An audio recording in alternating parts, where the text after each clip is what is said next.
अगर मैं सही तरीके से आपको बोलूँ तो क्वेश्चन के स्टेटमेंट बेस्ड क्वेश्चंस को बढ़ाया गया है और दूसरा कि क्वेश्चन का जो पूछने का तरीका है ना उसमें बदलाव किया गया है। तो अभ्यर्थी जिन्होंने डिटेल में पढ़ा होगा उनको तो काफ़ी मज़ा आया होगा और जिन्होंने मतलब सैलो पढ़ा होगा ऊपर ऊपर से पढ़ा होगा तो उनको थोड़ा सा कठिनाई होगा।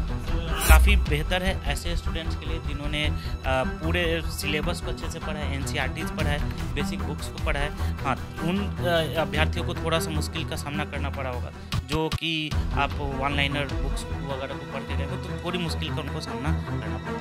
ऑप्शन में बदलाव किया गया है। ऑप्शन 5 तो हैं ही, लेकिन उसमें कुछ चेंज किया गया है। उसका क्या असर पड़ा होगा, कैसे वो पॉजिटिव या निगेटिव उसका इम्पैक्ट होगा? अब यहाँ पर ये एग्जैक्ट 5 ऑप्शन नहीं है क्योंकि fourth option more than one of the above जो है उसको और नन ऑफ द अबव इन दोनों को अलग कर दिया गया है। तो अब जो आपको दिमाग लगाना है वो है 3 ऑप्शंस के ऊपर लगाना है। उसके अलावा अगर आपको मतलब एग्जैक्ट आपको जो पता करना है वो फर्स्ट 3 ऑप्शंस के बारे में करना है। तो यहाँ पर अभ्यर्थियों को एक एडवांटेज है। तो इस तरीके से अगर देखें तो अभ्यर्थियों के लिए ये वाला जो पॉइंट है वो उनके लिए प्लस। पैटर्न में कहीं चेंजेस नहीं देखने को मिल रहा है। जैसे कि अगर आप देखेंगे तो हिस्ट्री के क्वेश्चन, साइंस के क्वेश्चन सबसे ज़्यादा पूछे गए हैं। उसके बाद बिहार स्पेसिफिक क्वेश्चन पूछे गए हैं, करेंट अफेयर्स के क्वेश्चन पूछे गए हैं। तो उसमें बहुत परिवर्तन देखने को नहीं मिल रहा है, वो बिल्कुल वही पैटर्न है। तो अभी आप कितना गेस कर रहे हैं कि कितने से कितने अंक तक लाने वाले छात्र मेंस की तैयारी में लग जाएं? नमस्कार, आप देख रहे हैं द बिहार टॉप। मैं हूं आदेशपुरी। बीपीएससी 68वीं पीटी आज समाप्त हो गया। छात्र जब परीक्षा दे के निकले तो काफ़ी खुश थे और काफ़ी अच्छे तरीके से परीक्षा हुआ। पहली बार निगेटिव मार्किंग को इंट्रोड्यूस किया गया था। हमारे साथ हैं परफेक्शन कोचिंग के चंदन सर। इनसे जानेंगे कि क्वेश्चन कैसा था, निगेटिव से कितना असर पड़ा है और कट ऑफ कितना रहेगा। सबसे पहले सर, प्रश्न पत्र को आप कैसे देख रहे हैं? अपने आप में ये नया एग्जाम है एक तरह से। बिल्कुल। सबसे पहले तो आयोग को मैं इसके लिए हार्दिक धन्यवाद देना चाहूँगा कि एग्ज़ाम काफ़ी बेहतर तरीके से हो गया है। और एग्ज़ाम के अंदर अगर हम लोग देखें तो कुछ चेंजेस जो कि आयोग ने पहले बोला भी था कि हम चेंजेस करेंगे, वो चेंजेस देखने को मिला है। जैसे कि क्वेश्चंस का अगर आप पैटर्न देखें तो ये जो वन लाइनर क्वेश्चंस के जो पैटर्न थे उसमें कुछ चेंजेस किए गए हैं। एटलीस्ट मैं अगर जहाँ तक देख पा रहा हूँ फर्स्ट नज़र में कि एटलीस्ट 20% क्वेश्चंस जो हैं या उससे ज़्यादा कुछ क्वेश्चन जो हैं वो स्टेटमेंट बेस्ड क्वेश्चंस हैं। ठीक है, तो जब स्टेटमेंट बेस्ड क्वेश्चंस होंगे जैसे कि पूरा एकदम लाइन मतलब उसमें आपको खोजना पड़ेगा कि कहाँ गलत है कहाँ सही है। तो जब स्टेटमेंट बेस्ड क्वेश्चंस होंगे ना तो उस क्वेश्चन के अंदर फिर टाइम भी ज़्यादा लगता है क्वेश्चन को सॉल्व करने में। और वहाँ पर आपको ऐसा नहीं है कि इसका आंसर यही होगा और टिक करके आप आगे बढ़ सकते हैं। आपको टाइम लगेगा, आपका कंसेप्चुअल क्लैरिटी चाहिए। तो यहाँ पर जो ट्रेडिशनल मेथड है उस ट्रेडिशनल मेथड से कुछ परिवर्तन देखने को मिल रहा है। तो काफ़ी बेहतर है ऐसे स्टूडेंट्स के लिए जिन्होंने पूरे सिलेबस को अच्छे से पढ़ा है, एनसीईआरटीज़ पढ़ा है, बेसिक बुक्स को पढ़ा है। हाँ, उन अभ्यर्थियों को थोड़ा सा मुश्किल का सामना करना पड़ा होगा जो कि आप वन लाइनर बुक्स वगैरह को पढ़ के गए हो तो थोड़ी मुश्किल का उनको सामना करना पड़ा होगा। सर, ऑप्शन में बदलाव किया गया है। ऑप्शन 5 तो हैं ही, लेकिन उसमें कुछ चेंज किया गया है। उसका क्या असर पड़ा होगा, कैसे वो पॉजिटिव या निगेटिव उसका इम्पैक्ट होगा? हाँ, बिल्कुल। ये देखिए, ये जो कार्य किया गया है, ये अभ्यर्थियों के लिए ये थोड़ा-सा आसान होगा क्योंकि पहले मिलाकर 6 ऑप्शंस हो जाते थे।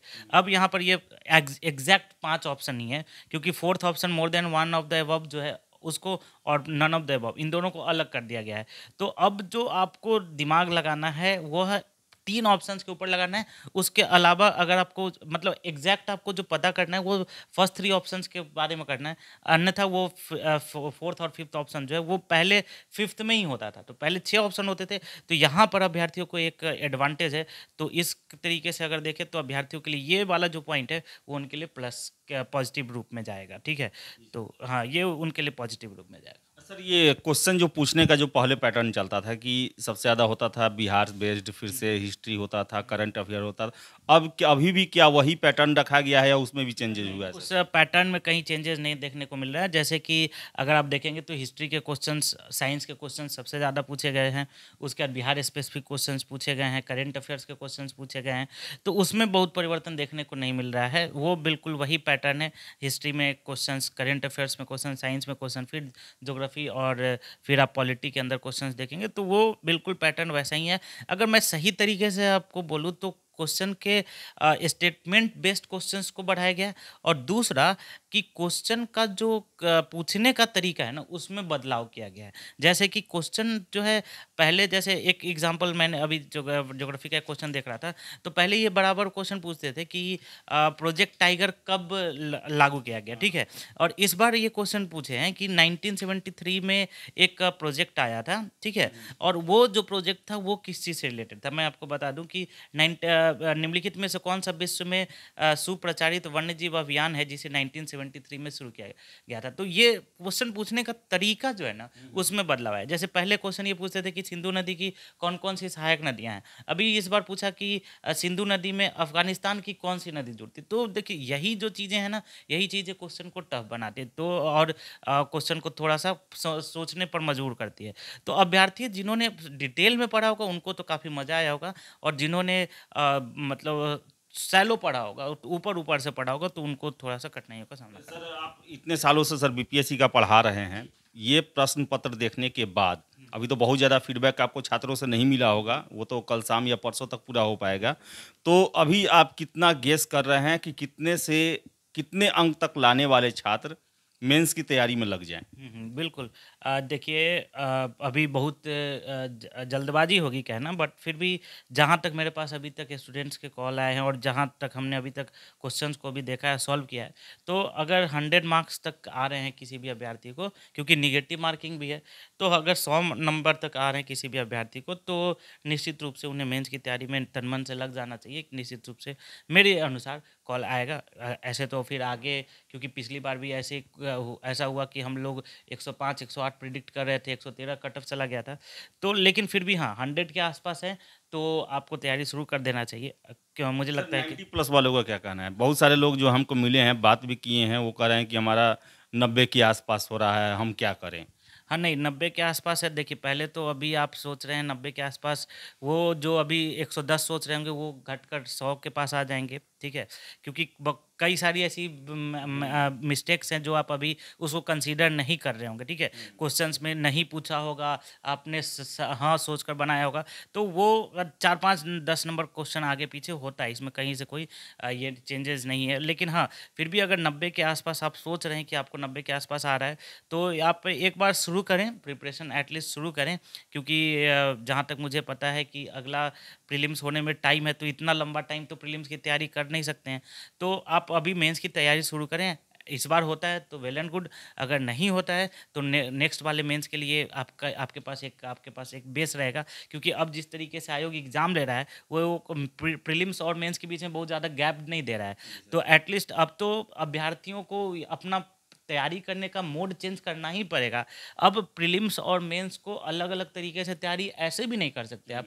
तो जिनका 90 के आसपास है वो लोग साथ के साथ प्रीलिम्स के भी कुछ टॉपिक्स को देखते रहें और मेंस की तैयारी में वो भी लग जाएँ। तो सर आप मेंस में आपने बताया कि कम समय है, तो सर मेंस में एक चीज़ नया बिल्कुल नया आ रहा है, एस्से। सर उसको करने के लिए अभी से क्या करना चाहिए सर एस्से के लिए फ़िलहाल? देखिए एक नया चीज़ इंट्रोड्यूस किया गया है, ऐसे ऐसे यूपीएससी में ये पहले से है, तो हम लोगों के लिए तो कोई नया नहीं है, बट हाँ बीपीएससी में नया इसको इंट्रोड्यूस किया गया, इसको लागू किया गया है, लाया गया है एस्से। तो देखिए एस्से जो होता है वो बिल्कुल ही आपके थॉट प्रोसेसिंग पे, आपके विचारधारा के ऊपर निर्भर करता है। अगर आप जनरली ओवरऑल देखें तो एस्से दो तरीके का होता है, एक तो करेंट बेस्ड एस्से होते हैं और एक फिलोसफिकल जो दर्शन से होते हैं, वो दो तरीके के एस्से होते हैं। तो मैं एक बार आपके साथ एक विस्तृत परिचर्चा रखूँगा एस्से के ऊपर, कि कैसे कैसे प्रोसीड करना है, उसके अंदर कौन-कौन से डायमेंशन सोचने हैं, क्योंकि अभी अभ्यर्थी ज़्यादातर सोच नहीं रहे होंगे एस्से के बारे में, 1-2 दिन के बाद वो फिर इस मोड में आएँगे, तो उसके ऊपर हम लोग चर्चा रखेंगे। बट टिल नाउ मैं यही कहूँगा कि आप लोग अभी सेटल डाउन हो जाए 1-2 दिन के अंदर, है ना? और फिर मेंस के जिनको लगता है कि 100 के आसपास हैं, तो आप लोग मेंस की तैयारी में लग जाएँ, आपके लिए बेटर होगा। तो 100 के आसपास, हालाँकि ये अभी शुरुआती कहें तो रिव्यू है और हो सकता है कि घटे या बढ़े, जैसा छात्र आके फीडबैक देंगे उसके हिसाब से होगा। लेकिन ले देकर ये रहा कि बीपीएससी 68वीं जो है अपने आप में नयापन लिए हुए है और प्रश्न पूछने के तरीके में बदलाव किया गया है और ऑप्शन में भी रियायत छात्रों को दी गई है। अब देखने वाली बात है कि आंसर की जब जारी होता है तो क्या इसका फीडबैक आता है। फिलहाल इस वीडियो में इतना ही। जो भी अपडेट होगा हम आपको देते रहेंगे। बने रहिए आप द बिहार टॉप के साथ। बहुत बहुत धन्यवाद।